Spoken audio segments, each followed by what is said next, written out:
Hello दोस्तों, रोज़ की तरह आनंद लेखनी ब्लॉग में सबका हार्दिक स्वागत है। सबके मंगल भविष्य की कामना के साथ दोस्तों, आज का पंचांग दिन बुधवार, पौष मास के शुक्ल पक्ष की सप्तमी तिथि। इस तिथि को रेवती नक्षत्र शिव योग का संयोग रहेगा। आज दोस्तों अभिजीत मुहूर्त नहीं होगा और राहु काल दोपहर 12:31 से 1:49 तक रहेगा और सूर्योदय 7:14 से और सूर्यास्त 5:15 तक। आज दोस्तों, जैसे कि हम जानते हैं, गुरु गोविंद सिंह की जयंती का शुभ मुहूर्त है, जो सिख धर्म के बहुत बड़े गुरु हैं और इस पर्व को प्रकाश पुंज के रूप में मनाया जाता है। और यह सिख धर्म का पुनीत पर्व है और बड़ी धूमधाम के साथ इसको पूरे भारतवर्ष में मनाया जाता है। इस प्रकार गुरु गोविंद जी का आशीर्वाद सभी पर बना रहे।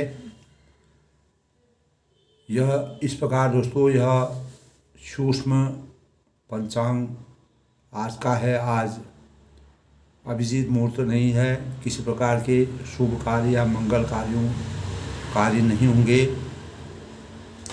जैसे कि दोस्तों हम जानते हैं, हिंदू धर्म, हम लोग अपने शास्त्र मर्यादा और ज्योतिष विद्या के अनुसार अपनी दैनिक क्रियाओं को चलाते हैं। उसी प्रकार बुधवार का दिन है दोस्तों, विशेष महत्व माना जाता है। बुधवार के दिन का भाग्य का सूचक होता है। प्रथम पूज्य भगवान गणेश जी का पूजन किया जाता है। बुध ग्रह को समर्पित है और अनेक प्रकार के मांगलिक कार्य और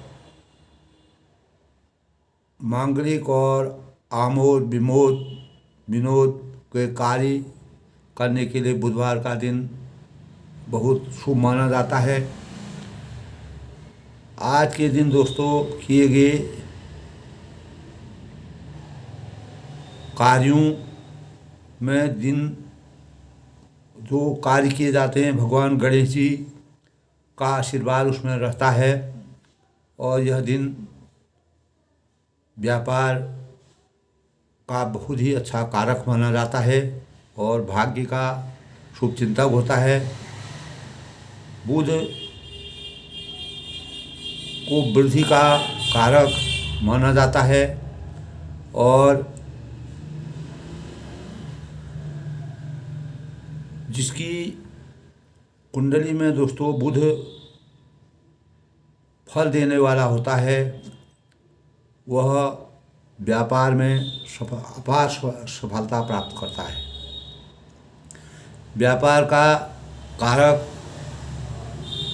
जिसका बुध शुभ फलों में अच्छी राशि में बैठा रहता है, व्यापार में बहुत सफलता हासिल करता है। भगवान गणेश जी का इस दिन आराधना, उपवास, पूजा और रिद्धि सिद्धि, शुभ लाभ की मंगल कामना की जाती है। और दोस्तों, इस दिन किसी प्रकार के भी लेन देन में, उधार लेन देन से बचना चाहिए। कटु वचन बोलने के प्रयोग से अपने को दूर रहना चाहिए। पश्चिम यात्रा अगर ना करें तो अच्छी बात है, वर्जित है। भगवान गणेश जी के साथ बुध ग्रह की उपासना करने का बहुत बड़ा श्रेय है। गणेश जी प्रथम पूज्य देव माने जाते हैं और मोदक का भोग गणेश जी को लगाया जाता है और दुर्वा से उनकी पूजा की जाती है।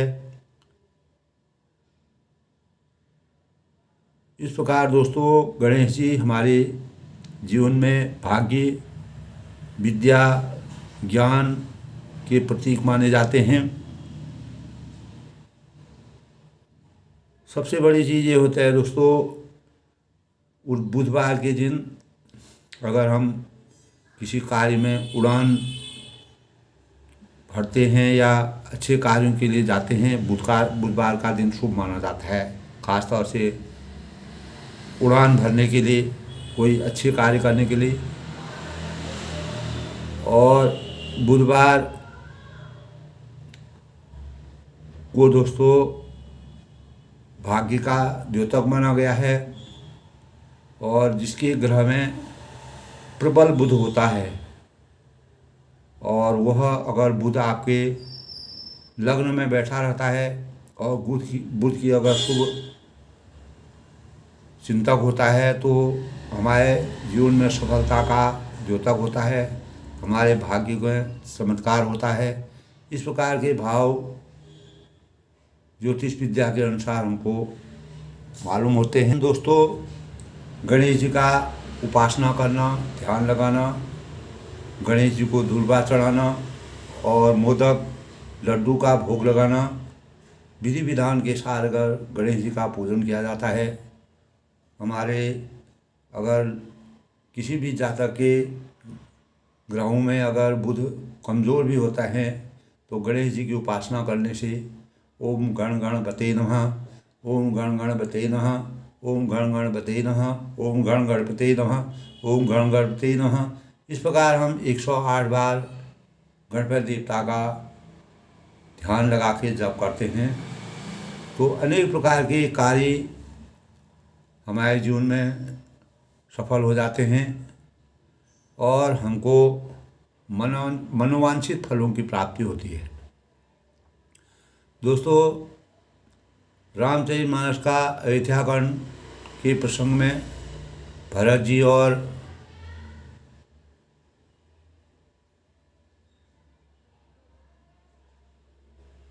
भरत जी का प्रसंग चल रहा है और भरत जी जब रामचंद्र से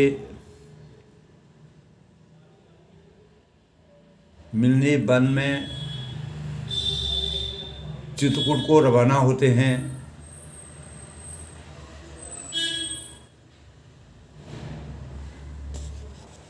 तो भरद्वाज जी के और भरत जी के बीच में अनेक प्रकार के संवाद होते हैं। भरद्वाज जी अनेक भावों से उनको समझाते हैं। जब भरत जी और उनकी प्रजा सहित भरद्वाज जी के आश्रम में वह रुकते हैं और रुकने पर उनका आदर सत्कार, मान सम्मान और यथोचित जो भाव उनके हृदय में हैं उन भावों को संजो करके भरद्वाज जी ने उनका विधि पूर्वक जो जैसा होना चाहिए उस प्रकार का आदर सम्मान किया। लेकिन भरत जी को रामचंद्र के स्नेह में व्याकुल थे और उनको शीघ्र ही इच्छा हो रही थी कि मैं रामचंद्र से मिलूं। और जब वह भरत उनके आश्रम में पहुँचे, भरद्वाज जी के आश्रम में पहुँचे तो उनको संकोच हुआ। संकोच इस बात का हुआ कि भरद्वाज जी कहीं मुझसे रामचंद्र का वनवास क्यों हुआ, इस प्रकार के प्रकरण अगर पूछेंगे कि तो मैं क्या उत्तर दूंगा। लेकिन भरद्वाज जी को पूर्व विदित था और सब मालूम था। भरत जी उसमें निर्दोष थे, किसी प्रकार का कोई था, विधि की रचना के अनुसार यह कार्य हुआ। अब भरत जी जब भरद्वाज जी के आश्रम से चित्रकूट की तरफ रवाना होते हैं तो निषाद राज और अनेक जो आश्रम के वासी होते हैं वह उनके आगे का रास्ता बताने के लिए उनके साथ गमन करते हैं। और तब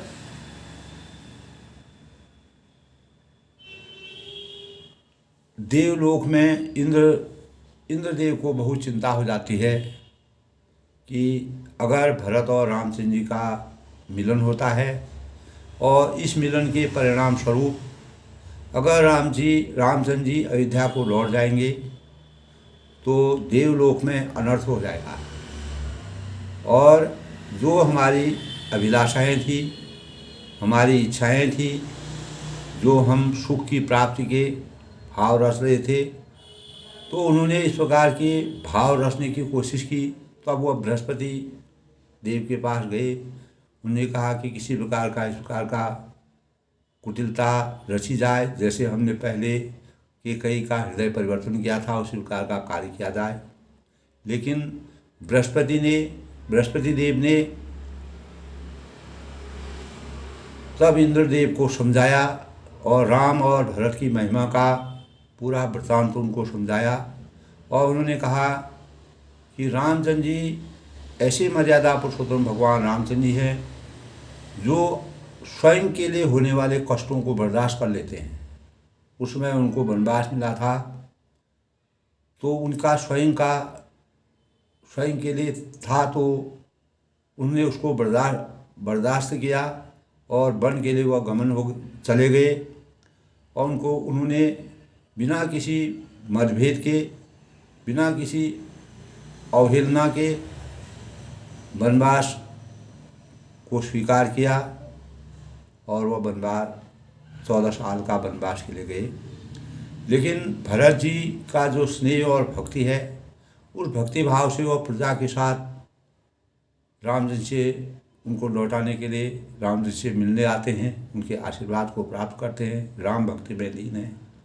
तो ऐसे समय में अगर हम किसी प्रकार का कुटिल कार्य करेंगे, गलत कार्य करेंगे, तो रामचंद्र जी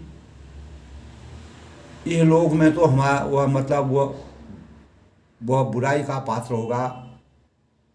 जो दूसरा लोक है, परलोक में भी हमको रामचंद्र जी का आशीर्वाद प्राप्त नहीं हो सकता है। मर्यादा पुरुषोत्तम भगवान रामचंद्र जी परम ब्रह्म हैं, अंतर्यामी हैं। उनके कार्य में खास तौर से जो उनके भक्त होते हैं, जो उनके स्नेही होते हैं, जो उनके शिष्य होते हैं, उनको अगर कहीं पर भी चोट पहुंचती है तो उनकी आत्मा वह उनको बर्दाश्त नहीं करते हैं। इस प्रकार के भावों से बृहस्पति देव ने इंद्रदेव को समझाया, बुझाया, पूरा वृत्तांत कह करके अनेक प्रकार से उनके भाव। तो इसी अनुक्रम में दोस्तों साधना की शक्ति का यही कारक होता है। भरत जी के अंतःकरण में साधना थी और साधना का अर्थ दोस्तों याचना या कामना नहीं है, वरन ईश्वरीय अनुशासन को जीना है और उस पर जीवन भर चलना है। यही कार्य भरत जी ने अपने जीवन में किया। राम मर्यादा पुरुषोत्तम भगवान राम जी का जिस प्रकार एक गुरु को सभी प्रकार से अनुशासित शिष्य सबको प्रिय होता है, उसी प्रकार भगवान शिव रामचरितमानस में कहते हैं, क्या कहते हैं? सोई सेवक प्रियतम मम सोई, मम अनुशासन माने जोई। यानी भगवान शिव कहते हैं कि वही हमारा सेवक है, वही हमारे लिए अधिक प्रिय है, जो हमारे द्वारा बनाए रास्ते पर चलता है, यानी हमारा अनुशासन मानता है।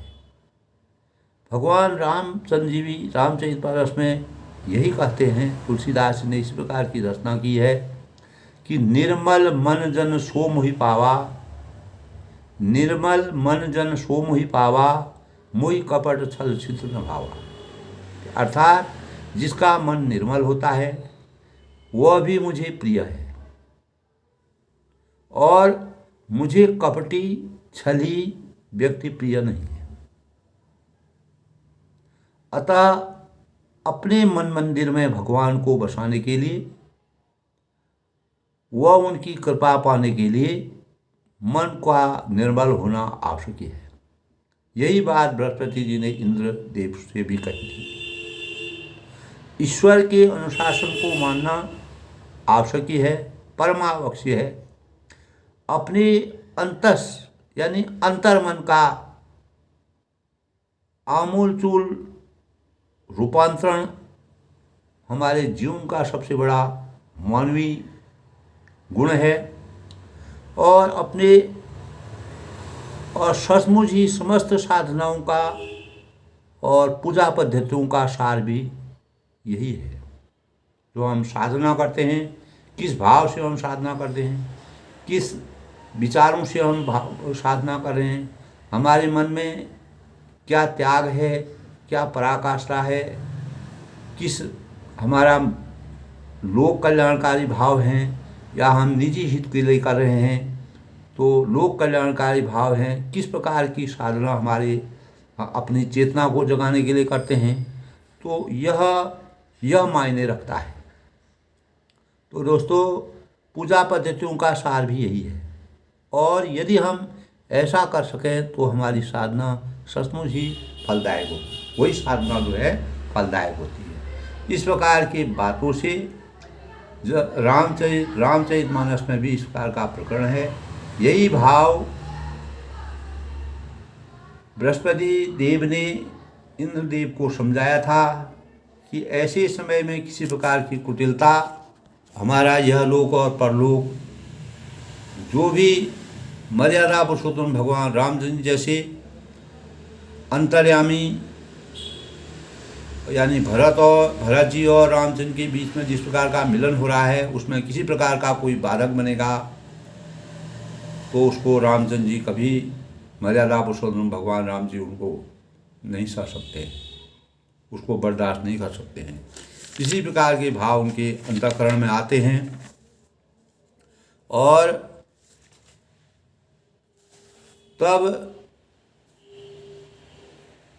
वह बार बार कहते हैं कि हे देवराज इंद्र, श्री रामचंद्र जी के भक्त दूसरों के हित में लगे रहते हैं। जो भी उनके भक्त होते हैं वह हमेशा लोक कल्याणकारी कार्य करते हैं। जैसे हनुमान जी ने अनेक प्रकार के इस प्रकार के कार्य किए, जो रामचंद्र जी का जिन पर आशीर्वाद था, जिनको इतनी शक्ति प्रदान थी, और उसी शक्ति के फलस्वरूप उन्होंने अपने जीवन में अनेक प्रकार के इस प्रकार के कार्य किए, जो मर्यादा पुरुषोत्तम भगवान राम जी के बिना होना संभव नहीं थे। तो दूसरों को दुख और दुखी और दयालु, वे दूसरों के दुख से दुखी और दूसरे के सुख से उनको दया आती है। दुख से दुखी होते हैं और सुख से वह उसका एहसास करते हैं।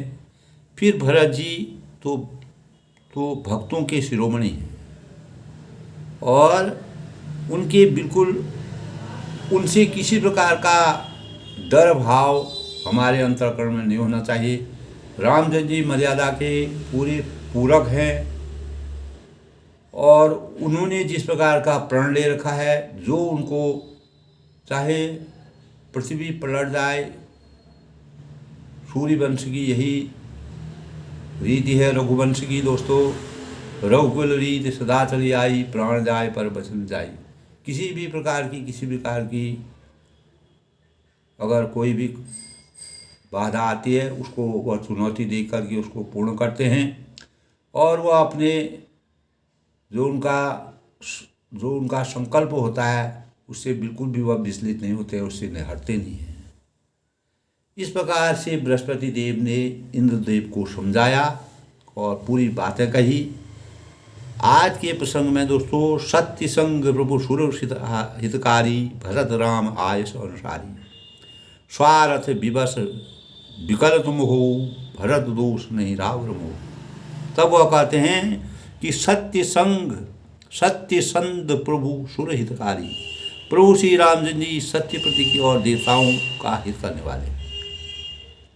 देवताओं के कल्याण के लिए उन्होंने 14 साल का वनवास लिया, भरत राम आय संसारी। और भरत जी श्री राम जी की आज्ञा के अनुसार चलने वाले हैं, उनकी मर्यादा के अनुसार, उनके आचरण के अनुसार, उनके रास्तों को अपनाने वाले हैं। जिस रास्ते से वह जाते हैं उसी रास्ते का वह ध्यान करते हैं, उसी रास्ते में जा कर के उनका कल्याण होता है। इस प्रकार के भावों से फलीभूत जो है भरत जी का आचरण है। स्वार्थ विवश विकल तुम हो, और तुम व्यर्थ के स्वार्थ के विशेष वश में, यानी व्यर्थ ही स्वार्थ के वश में व्याकुल हो रहे हो, स्वार्थ के वश में होकर के निजी हित के लिए व्याकुल हो रहे हो। और भरत दोष नहीं रावण मोह, इसमें भरत जी का कोई दोष नहीं, तुम्हारा ही मोह है। भरत जी अगर रामचंद्र जी को मिल रहे हैं, उनका अपना निजी भक्ति है, उनकी शक्ति है, उनका स्नेह है। ये रघुकुल की मर्यादा है, रघुकुल की नीति है। नीति के अनुसार किसी भी कार्य को अपने से मर्यादा पुरुषोत्तम भगवान रामचंद्र जी अपने पूज्य पिताजी और माताजी के अनुसार जिस प्रकार की आज्ञा दी थी, उसके अनुसार उन्होंने कभी भी उन्होंने किसी भी कार्य में, कोई भी कार्य उनको दिया जाता है उसका कभी भी उल्लंघन नहीं किया। मानव रूप में इसलिए वह अवतरित हुए। यही प्रेरणा हमारे जीवन में चरितार्थ होती है दोस्तों। इस प्रकार से वह भरत जी का चित्रण करते हैं, राम जी का चित्रण करते हैं, और इंद्र देव को बृहस्पति देव इस प्रकार से समझाते हैं। तब कहते हैं सुनी सुरगुरु बरवानी, यानी देवगुरु बृहस्पति को यह कि इस प्रकार की श्रेष्ठ वाणी सुनकर भा प्रमोद मन मिटी गलानी। इंद्र के मन में बहुत बड़ा आनंद हुआ, आनंद का आश्वास हुआ। उन्हें कहा कि रामचंद्र की मर्यादा और उनका आदर्श हमारे जीवन के लिए प्रेरणा का स्रोत, अपार ज्ञान का संचार हुआ। बरसि प्रसून हर्षि सुर राहु, उनकी चिंता मिट गई। बृहस्पति जी ने जब उनके बारे में पूरा वृत्तांत किया, तब वह अपने बारे में जो सोच रहे थे, निजी हित में, स्वार्थ में विमुख थे, उनके मन में अपार आनंद का एहसास हुआ। और देव यानी इंद्रलोक में दोस्तों देवताओं का वास होता है, और उनको अनेक प्रकार के रामचंद्र के कार्यों से उनको लोक कल्याण और देवताओं के हित की बातें उनके अंदर थीं। बरसि प्रसून हर्षि सुर राहु, तब हर्षित होकर देवराज इंद्र ने फूल बरसाए, फूल बरसाकर उनका स्वागत किया। लगे सराहन भरत स्वभाव, और भरत के स्वभाव की सराहना करने की। तब उनको आत्मज्ञान प्राप्त हुआ, जब बृहस्पति देव ने उनको समझाया कि ऐसे कार्य में, ऐसे समय में किसी प्रकार की कुटिलता को मन में ला करके गलत कार्य की ओर न जा करके हमें उनकी वास्तविकता को, उनकी मर्यादा की सराहना करनी चाहिए, और उसके अनुसार हमको अपने उनसे प्रेरणा प्राप्त करनी चाहिए। तब उनको अपार ज्ञान की प्राप्ति हुई। यही विधि भरत चले मग जाहि।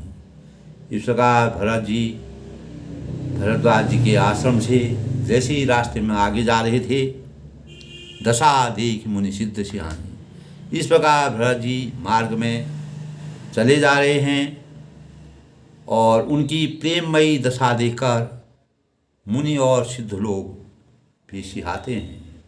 वो भी उनको भी शर्म लगती है, उनको भी ये लगता है कि इतने बड़े भगवान हैं जो अपने पैरों में, नंगे पैरों इस वन स्थली पर चल रहे हैं, ये हमारे लिए बड़ी सौभाग्य की बात है।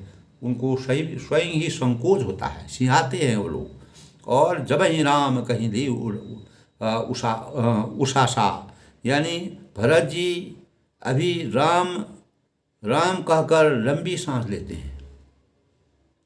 मतलब जैसे जैसे वो आगे बढ़ते हैं, उनको डर भी लगता है, भय भी रहता है, संकोच भी रहता है कि रामचंद्र जी को अगर मैं मिलूँगा, मैं किस प्रकार से उनको वो करूँगा। भले ही वह अंतर्मन से रामचंद्र के बहुत स्नेही थे, लेकिन रामचंद्र के अंदर किस प्रकार के भाव इस समय विचर रहे हैं, उस बात का उनको ध्यान था। तब भरत जी अभी राम कहकर तब लंबी सांस ले रहे हैं और उमगत प्रेम मनो मन पाशा, तभी मानो चारों ओर प्रेम बढ़ रहा है। उनके अंतःकरण में, उनके रोम रोम में, उनके इंद्रियों में इस प्रकार की राम भक्ति का रस जो है विचरण हो रहा है। उनके रक्त में राम भक्ति रूपी रस का प्रसार हो रहा है और अनेक प्रकार से उनको सुख की अनुभूति हो रही है, अपार हर्ष की अनुभूति हो रही है। तब ध्रुव ही बचन सुनि कुलिस पाया पसाना, पुरजन प्रेम न जाय बखाना, बीच बास करी जमुन ही आई, निरख नीर लोचन जला छाया। तब क्या होता है, ध्रुव ही बचन सुनि कुलिस पसाना, यानी उनके प्रेम और दीनता के पूर्ण वचनों को सुनकर पुरजन प्रेम न जाय बखाना, वज्र और पत्थर भी पिघल जाते हैं।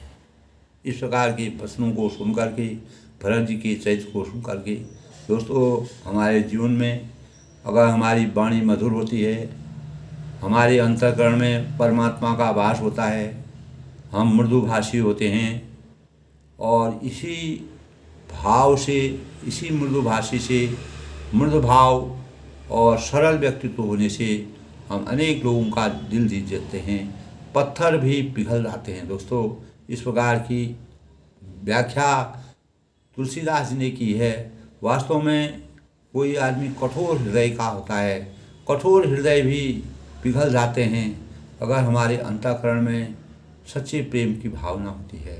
हम अच्छा सोचते हैं, हमारे विचार अच्छे होते हैं, हमारे सद्भाव होते हैं, हमारी वाणी में अमृत होता है। तभी कहा है दोस्तों, वाणी ऐसी बोली मन का अपाप होई, और उनको शीतल करे आप उन्हें शीतल हो।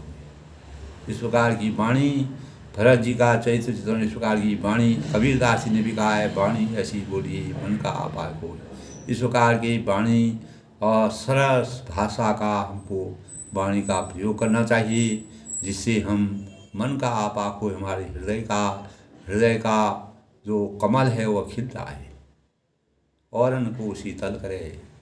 उस वाणी से लोग तो खुश होते हैं, मन का आपाक हो और हमारे हृदय का अंतःकरण भी खुल जाता है, हमारे हृदय के भाव भी खुल जाते हैं और हम अपार सुख और शांति का आभास करते हैं।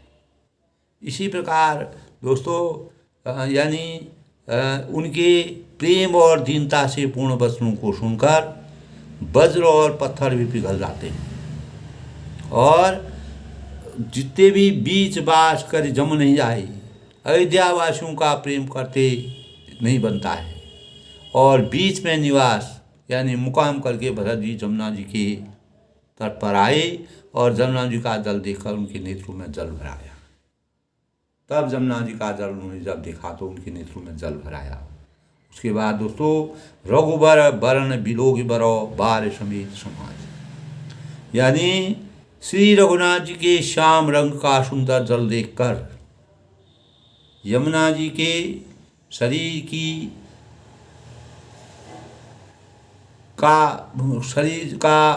तुलना जमुना जी के पानी से कर रहे हैं, क्योंकि मर्यादा पुरुषोत्तम भगवान राम जी के शरीर का वर्ण जो है वह श्याम है। तब वह कहते हैं, रघुबर बरन बिलोक बरो बार समेत समाज। रघुबर श्री रघुनाथ जी के श्याम रंग का सुंदर जल देखकर सारे समाज सहित भरत जी प्रेम विह्वल हो गए। तब जमुना जी के जब उन्होंने दर्शन किए तो उनके दर्शन करने पर रामचंद्र के शरीर का उनको ध्यान आया, उनका स्मरण आया। तब उन्होंने जो है श्री रामचंद्र के विरह रूपी समुद्र में डूबते डूबते विवेक रूपी जहाज पर चढ़ गए।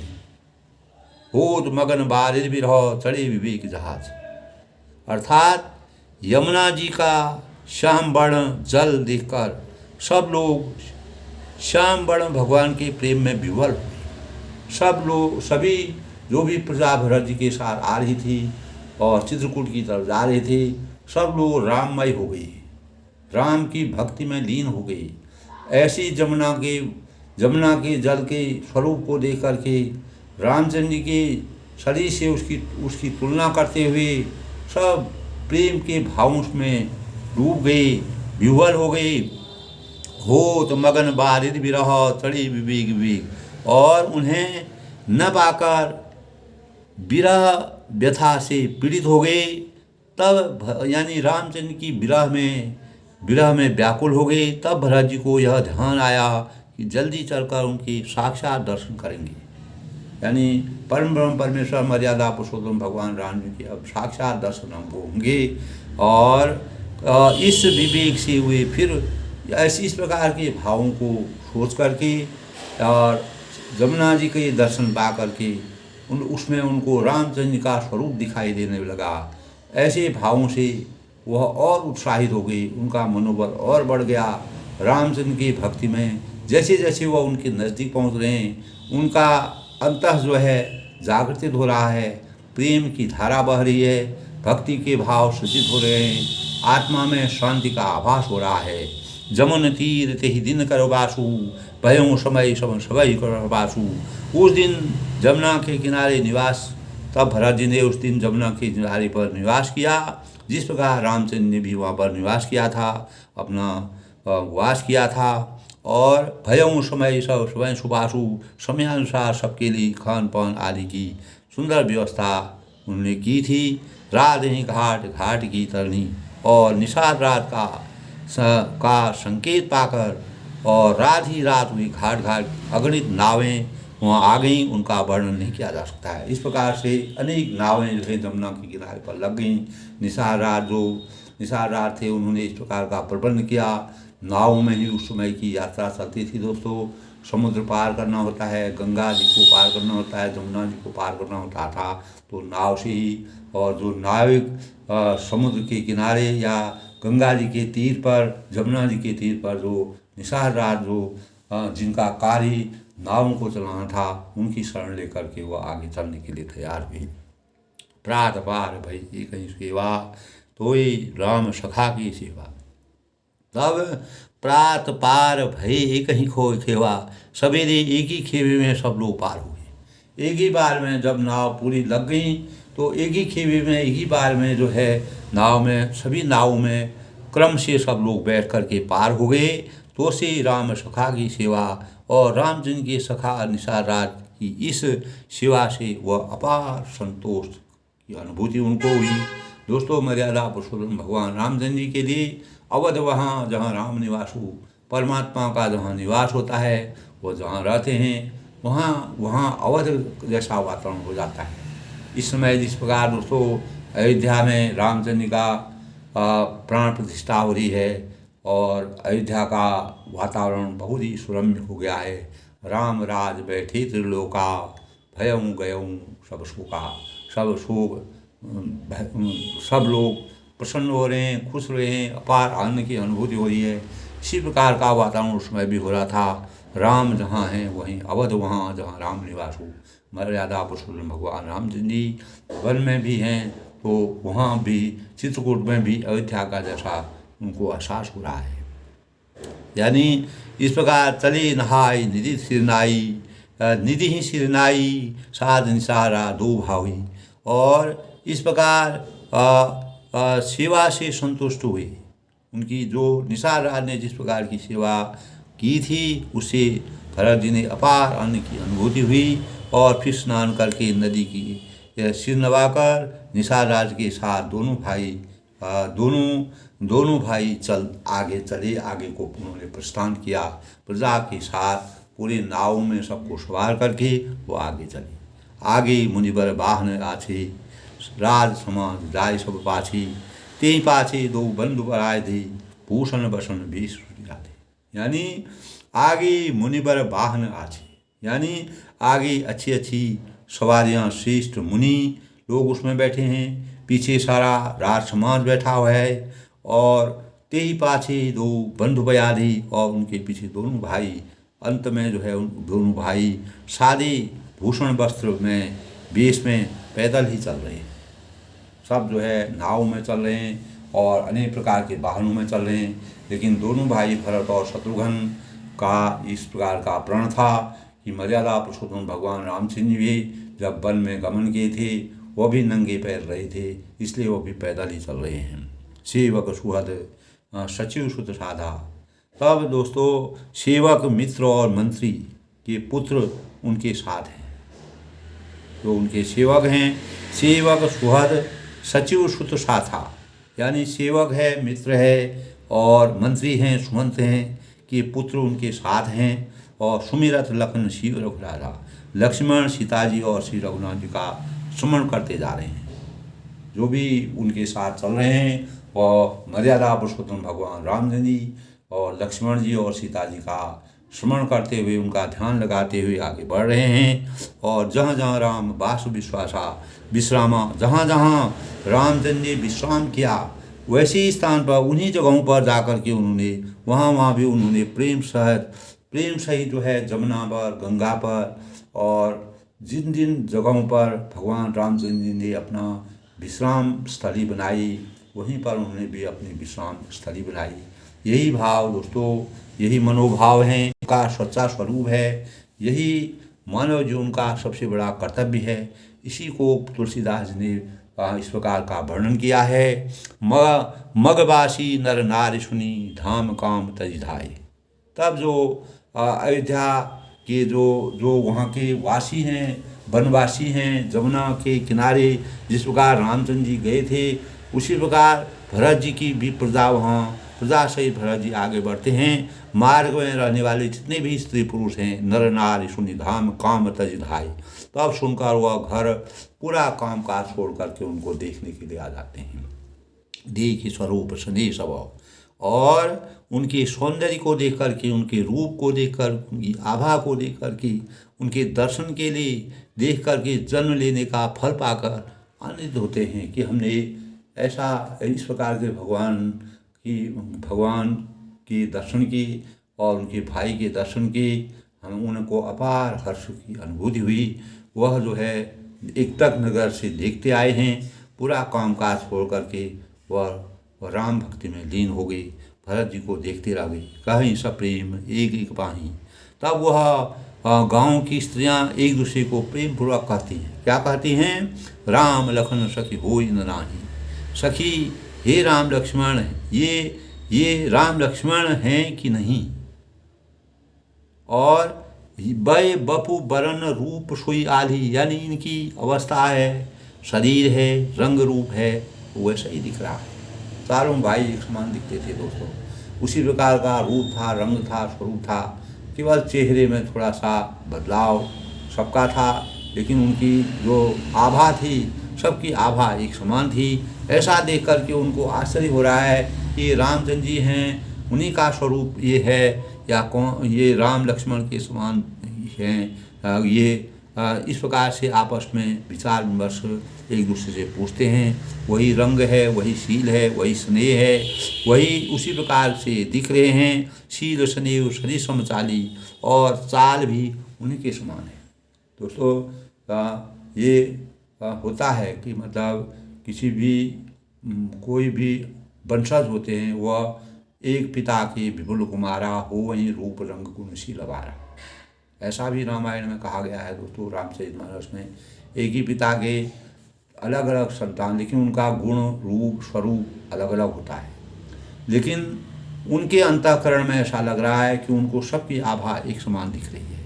बीस न सो सखी शिव न गंगा, आगे अनि चली चतुरंगा। यानी मर्यादा और आदर्शता के भाव से, गुण रूपशील और स्वभाव से सब एक समान थे। और बेश न सो सखी शिव न शंका, यानी परंतु हे सखी, इनका न तो एक वह वेश है, बदकल वस्त्रधारी मुनिवेश है, न सीता जी ही इनके संग है, और सीता जी भी इनके साथ नहीं है। नहीं प्रसन्न मुख मानस खेदा, इनके आगे चतुरंगिनी सेना चली आ रही है। और सखी संदेश सोई वेदा, फिर यानी अनि आगे अनि चली चतुरंगा, नहीं प्रसन्न मुख मानस खेदा, और चतुरंगिनी सेना आ रही है, फिर इनकी मुख प्रसन्न नहीं है।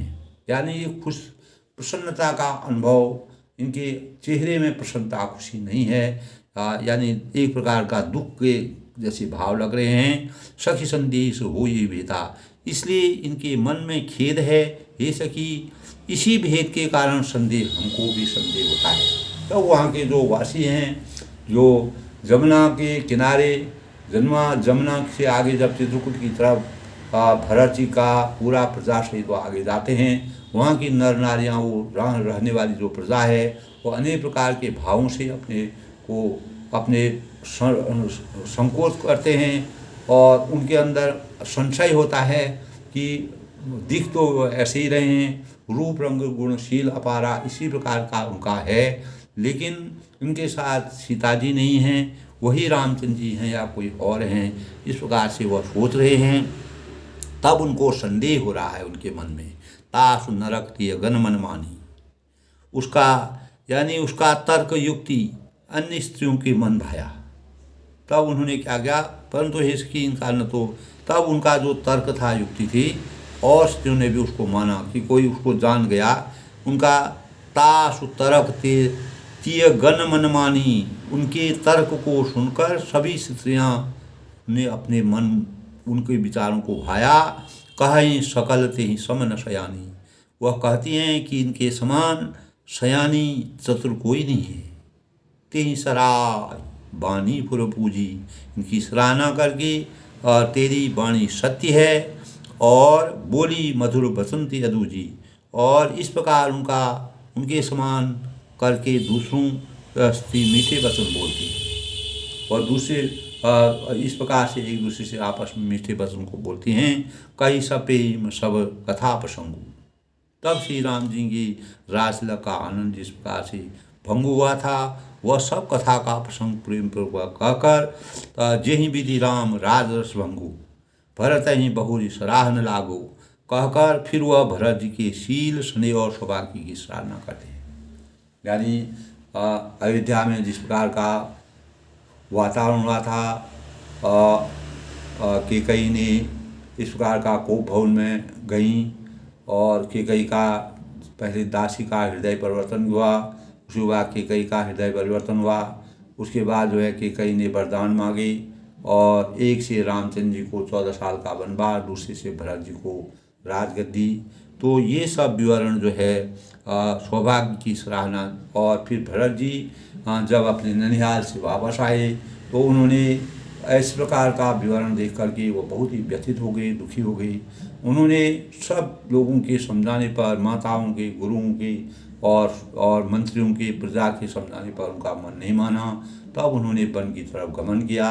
अपने प्रेम भाव और भक्ति में, राम भक्ति को में जो सने हुए थे, उनका पूरा अपने संकल्प को मन में रख करके वह वन की तरफ गमन किया। तब इस प्रकार के भाव जब वह सखियाँ सुनती हैं, तब उनको पूरा पता चलता है कि अयोध्या में इस प्रकार का शांत हुआ। तो तब भरत जी जो है मर्यादा पुरुषोत्तम भगवान राम जी से मिलने आ रहे हैं। चलत भयादि खात फलो पिता दीन तजराज, वह बोली देखो ये भरत जी पिता के दिए हुए राज्य को त्याग कर पैदल चल रहे हैं।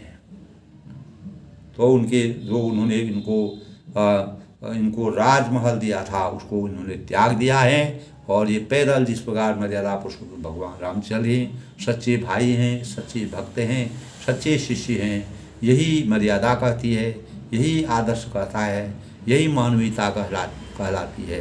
तो अब वही कहते हैं चलत पयादि खात फलो पिता दीन तजराज। वह बोली कि ये देखो वे भरत जी पिता के दिए हुए जो राज्य को त्याग कर पैदल चले आ रहे हैं, जात मनावत रघुबर ही, और फलाहार करते हुए श्री राम जी को मनाने के लिए इस वन में चित्रकूट में आए हैं। इनके समान व्यक्तित्व वाला, इनके समान धैर्यशील, इनके समान आचरण वाला इस संसार में कोई भाई पैदा नहीं हुआ है। इस प्रकार से भरत जी की पूरे जहाँ जहाँ वह विचरण करते हैं वहाँ वहाँ उनकी प्रशंसा होती है। देवलोक से सुर देवता लोग जो हैं फूलों की वर्षा करते हैं उनके चरित्र चित्रों को देख करके। और दोस्तों यही चलत पयादि खात फलो, इस प्रकार भरत जी का सही चित्रण करके जो स्त्रियां हुए हैं वो अपने मनोभावों को खुश करती हैं, उनका वर्णन करती हैं उनका वृतांत करती हैं, अपार सुख की अनुभूति करती हैं, तब उनको वास्तविक ज्ञान होता है कि भरत जी क्यों वन में आए हैं। वह मर्यादा पुरुषोत्तम भगवान राम जी की भक्ति में लीन हैं। इसी प्रकार दोस्तों, सबके मंगल हो की कामना के साथ आज के प्रसंग में जो सखियां हैं, वह जो प्रजा हैं, भरत जी जैसे जैसे आगे बढ़ते हैं तो जमुना जी में स्नान करके जब वो आगे बढ़ते हैं तो वहाँ के जो स्त्री पुरुष हैं, प्रजा है, और दौड़ दौड़ कर भरत जी के दर्शन करने आते हैं। उनके मन में अनेक प्रकार के भाव प्रकट होते हैं और तब एक स्त्री जो है वह बहुत ही ज्ञानी है और सबको समझाती हैं कि ये जो है, जब अयोध्या का राजतंत्र बिगड़ गया था और राजा ने 2 वरदान दिए थे, उसी वरदान के परिणाम स्वरूप भगवान राम जी वन को आए और राम और भरत जी जब अपने ननिहाल से लौटे, उन्होंने पूरा साम्राज्य त्याग करके रामचंद्र जी को मिलने के लिए आते हैं। दोस्तों, त्याग की पराकाष्ठा है। आज के प्रसंग से हमको अपार चीज़ें मिलती हैं, लेकिन हम अपने धर्म और मर्यादा के अनुकूल अगर चलते हैं तो बड़ा बड़ा त्याग इंसान कर सकता है। हम मर्यादा पुरुषोत्तम भगवान रामचंद्र जी और भरत जी का चरित्र इस संसार में त्याग भाव, लोक कल्याणकारी कार्य करने के लिए त्याग और समर्पण की भावना किस प्रकार होती है, भक्ति भावों को किस प्रकार से उजागर करना चाहिए, स्नेह की क्या पराकाष्ठा होती है, उसका चित्रण किया है। सबके मंगल भविष्य की कामना के साथ आज के प्रसंग में भरत जी का चरित्र चित्रण बहुत ही मार्मिक है, हृदय स्पर्शी है। तुलसीदास जी ने उनका चित्रण इस प्रकार से किया है, जो वास्तविक इस संसार में लोक कल्याण और प्रेरणा के स्रोत हैं, जो सब कुछ त्याग करके केवल राममय अपना जीवन बनाना चाहते हैं। वही राममय जीवन हम भी बनाने के लिए अपने अंतःकरण में त्याग की भावना को बल देना चाहिए। इसी से हमारा जीवन तो दोस्तों चला जाएगा या भौतिक शरीर चले जाता है, लेकिन हमारी आत्मा रहती है। उसी आत्मा के द्वारा जो किए हुए कार्य हमारे होते हैं वही संसार में रहते हैं। आज भरत जी और रामचंद्र जी का चरित्र पूरे विश्व में, पूरी सृष्टि में, पूरे जन के मन मस्तिष्क में और आत्मा में पूर्ण रूप से विद्यमान है। इसी का आचरण हमें करना चाहिए।